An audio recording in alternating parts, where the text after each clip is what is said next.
Gusto mo ba na sa amin muna tumira? Kalimutan mo na yung sinabi ko.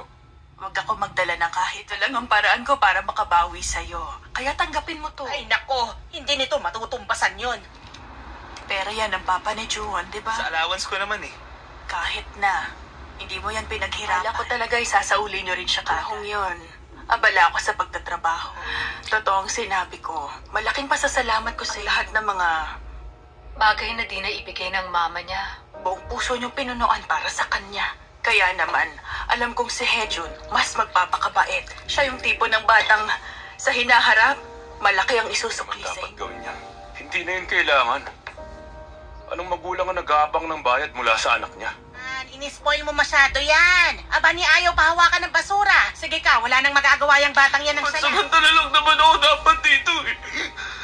Hanggang sa bumalig ang mama ko. Pero sa halip, hindi siya dumating. Ikaw ba yung inapo ni Mr. Yun?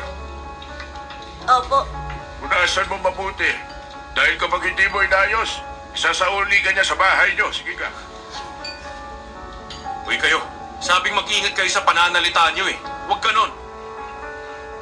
Tana, kahit na hindi mo gawin yun, pwede kang tumira sa akin, okay? Huwag kang pasaway, ha? Pakiramdaman mong paligid mo.